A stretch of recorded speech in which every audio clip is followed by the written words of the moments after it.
नमस्कार दोस्तों, आप सभी का स्वागत है वित्त एग्जाम पर। आज है 15 जुलाई 2020 और 15 जुलाई 2020 से जितने भी करंट अफेयर्स के महत्वपूर्ण क्वेश्चन बनते हैं उन सभी पर हम विस्तारपूर्वक चर्चा करेंगे। इन सभी क्वेश्चनों के पीडीएफ फाइल का लिंक डिस्क्रिप्शन में दिया गया है। तो शुरू करते हैं। आज का पहला क्वेश्चन है, कौन वित्त वर्ष 2019-20 में भारत का सबसे बड़ा व्यापारिक साझेदार रहा है? तो हाल ही में केंद्रीय वाणिज्य मंत्रालय द्वारा जारी किए गए ताजा आंकड़ों के अनुसार अमेरिका वित्तीय वर्ष 2019-20 में लगातार दूसरे साल भी भारत का सबसे बड़ा व्यापारिक साझेदार बना रहा है। तो इसका राइट आंसर हो जाएगा ऑप्शन ए, अमेरिका। आंकड़ों के अनुसार अमेरिका और भारत के बीच द्विपक्षीय व्यापार 2018-19 में 87.96 बिलियन डॉलर से बढ़कर वित्त वर्ष 2019-20 में 88.75 बिलियन डॉलर हो गया है। इससे पहले 2013-14 से 2017-18 तक चीन भारत का सबसे बड़ा व्यापारिक साझेदार था। अब केंद्रीय वाणिज्य मंत्रालय द्वारा ये आंकड़े जारी किए गए हैं। तो केंद्रीय वाणिज्य और उद्योग मंत्री है पीयूष गोयल। और अमेरिका सबसे बड़ा व्यापारिक साझेदार रहा है। तो विश्व के मानचित्र में यह है अमेरिका। अमेरिका के वर्तमान राष्ट्रपति है डोनाल्ड ट्रंप। अमेरिका की राजधानी है वॉशिंगटन डीसी और अमेरिका की मुद्रा है अमेरिकी डॉलर। अगला क्वेश्चन है, किसने भारत को चाबहार रेल परियोजना से बाहर किया है? तो हाल ही में ईरान ने भारत को चाबहार बंदरगाह से जहेदान और अफगानिस्तान की सीमा के साथ लगने वाली रेलवे लाइन चाबहार रेल परियोजना से बाहर करने की घोषणा की है। अब ईरान ने यह फैसला क्यों लिया है?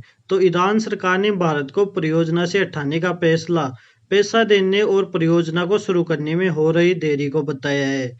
इस फैसले के बाद अब ईरान इस रेलवे परियोजना पर भारत की सहायता के बिना काम शुरू करेगा, जिसके लिए ईरानी राष्ट्रीय विकास निधि से लगभग 400 मिलियन डॉलर धन का जारी किया जाएगा।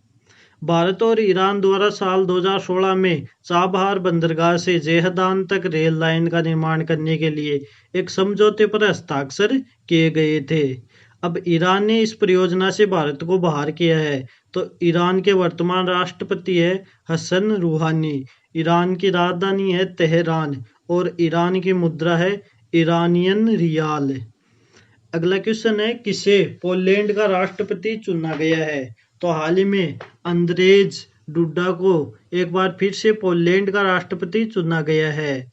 यह है अंद्रेज डुडा। डुडा ने पोलैंड में हाल ही में हुए राष्ट्रपति चुनाव में 51.21% वोट हासिल कर जीत हासिल की है।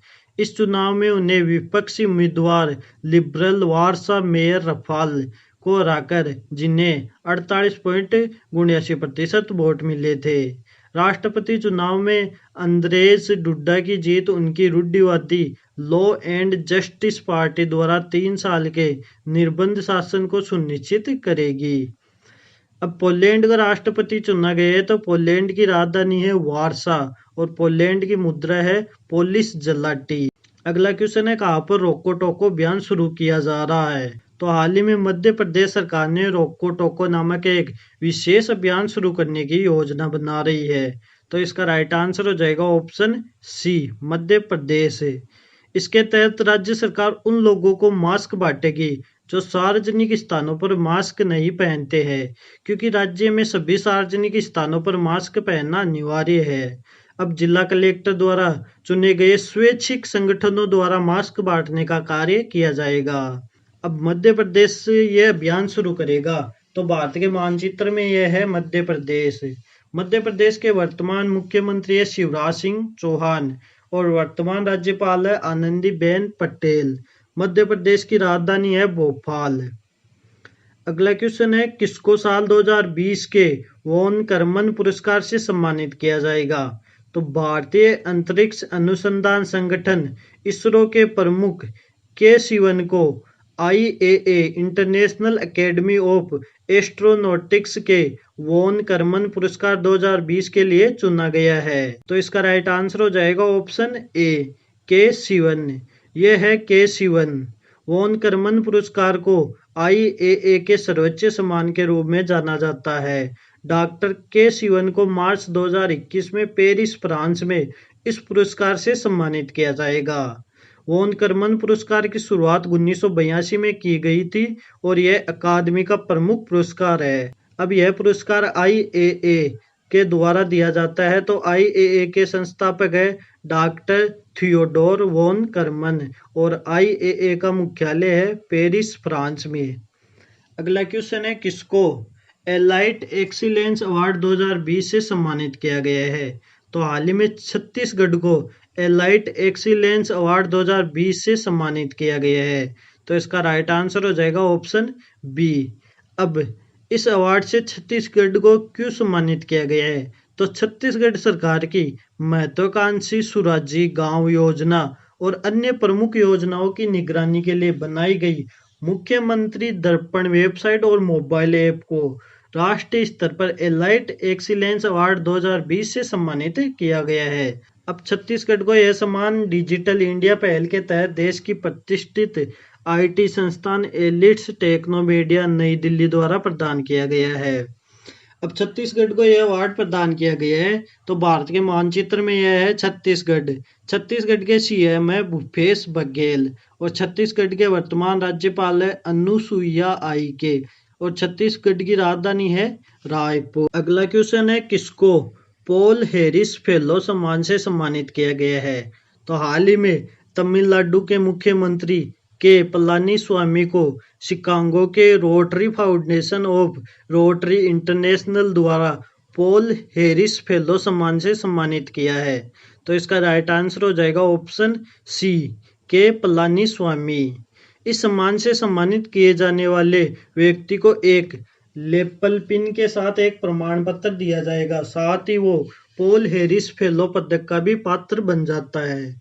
अब तमिलनाडु के मुख्यमंत्री के पलानीस्वामी को इस सम्मान से सम्मानित किया गया है। तो भारत के मानचित्र में यह है तमिलनाडु। तमिलनाडु के वर्तमान राज्यपाल है बनवारीलाल पुरोहित और तमिलनाडु की राजधानी है चेन्नई। अब यह पुरस्कार रोटरी इंटरनेशनल द्वारा दिया गया है। तो रोटरी इंटरनेशनल के अध्यक्ष है होल्गर स्नेक। अगला क्वेश्चन है, कौन भारत में 10 बिलियन अमेरिकी डॉलर का निवेश करेगा? तो हाल ही में गूगल के सीईओ सुंदर पिचाई ने Google for India digitization fund के लिए 10 बिलियन डॉलर की राशि देने की घोषणा की है। तो इसका राइट आंसर हो जाएगा ऑप्शन ए, गूगल। अब इस फंड के अंतर्गत गूगल भारत में आने वाले 5-7 वर्षों में लगभग 75,000 करोड़ रुपए का निवेश करेगा। इसके अलावा गूगल फॉर इंडिया कार्यक्रम में की गई एक अन्य घोषणा के तहत कंपनी दिसंबर के अंत तक 22,000 केंद्रीय माध्यमिक शिक्षा बोर्ड सीबीएसई स्कूलों के लगभग 1 मिलियन शिक्षकों के साथ भागीदारी करेगा। अब गूगल ये निवेश करेगा। तो गूगल के वर्तमान सीईओ है सुंदर पिचाई और गूगल का मुख्यालय है कैलिफोर्निया, संयुक्त राज्य अमेरिका में। गूगल की स्थापना हुई थी 4 सितंबर 1998 में। अगला क्वेश्चन है, क्वालकॉम वेंचर्स ने जियो प्लेटफॉर्म में कितने प्रतिशत हिस्सेदारी खरीदी है? तो हाल ही में क्वालकॉम वेंचर्स द्वारा जियो प्लेटफॉर्म में 0.15% हिस्सेदारी का अधिग्रहण किया गया है। तो इसका राइट आंसर हो जाएगा ऑप्शन सी, 0.15%। क्वालकॉम वेंचर्स ने अधिग्रहण 730 करोड़ रुपए में किया है।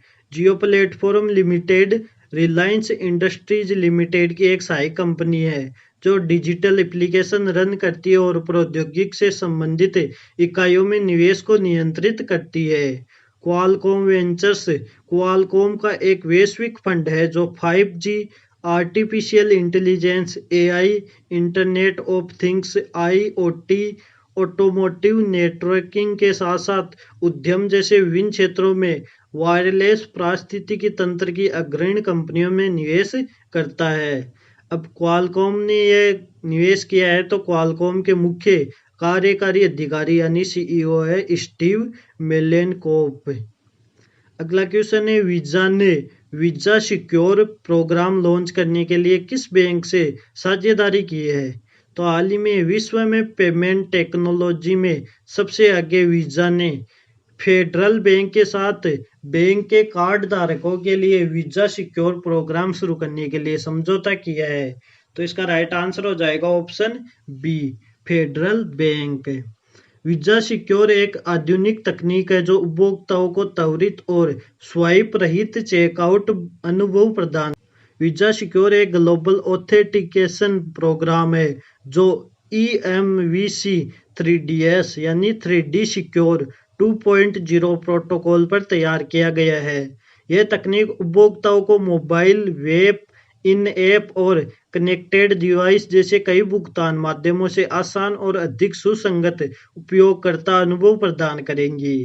अब फेडरल बैंक के साथ साझेदारी की गई है, तो फेडरल बैंक लिमिटेड के MD और CEO है श्याम श्रीनिवासन। अगला क्वेश्चन है, BCCI ने किसको अपना अंतरिम CEO बनाया है?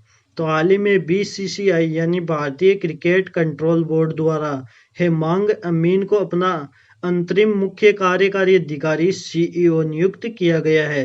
तो इसका राइट आंसर हो जाएगा ऑप्शन ए, हेमांग अमीन। ये है हेमांग अमीन। अमीन राहुल जौहरी का स्थान लेंगे, जिन्होंने हाल ही में BCCI के मुख्य कार्यकारी अधिकारी CEO के पद से इस्तीफा दे दिया था और जिसे BCCI के पदाधिकारियों ने स्वीकार कर लिया था। अगला क्वेश्चन है, किसने अल्ट्रावायलेट सैनिटाइजिंग डिवाइस शुद्ध विकसित किया है? तो हाल ही में IIT कानपुर ने शुद्ध यानी स्मार्टफोन ऑपरेटेड हैंडी अल्ट्रावायलेट कीटाणुशोधन हेल्पर नामक एक अल्ट्रावायलेट सैनिटाइजिंग डिवाइस विकसित किया है। तो इसका राइट आंसर हो जाएगा ऑप्शन सी, IIT कानपुर। इस डिवाइस में 15 वोल्ट की 6 अल्ट्रावायलेट लाइट्स है, जिन्हें दूर से ही व्यक्तिगत रूप से मॉनिटर किया जा सकता है। इसके प्रारंभिक परीक्षण के दौरान यह सामने आया कि इस डिवाइस का एक बार पूरी तरह से संचालन करने पर लगभग 15 मिनट में 10 वर्ग फुट के कमरे को कीटाणु रहित किया जा सकता है। वर्तमान में प्रोफेसर अभय करंदीकर IIT कानपुर के निदेशक के रूप में कार्यरत है। तो दोस्तों, आज के जितने भी करंट अफेयर्स के महत्वपूर्ण क्वेश्चन थे उन सभी पर हमने विस्तारपूर्वक चर्चा की। इन सभी क्वेश्चनों के PDF फाइल का लिंक डिस्क्रिप्शन में दिया गया है, जहां से आप PDF फाइल डाउनलोड कर सकते हैं। PDF फाइल आप हमारे टेलीग्राम ग्रुप और व्हाट्सएप ग्रुप से भी डाउनलोड कर सकते हो, जिनका लिंक डिस्क्रिप्शन में दिया गया है।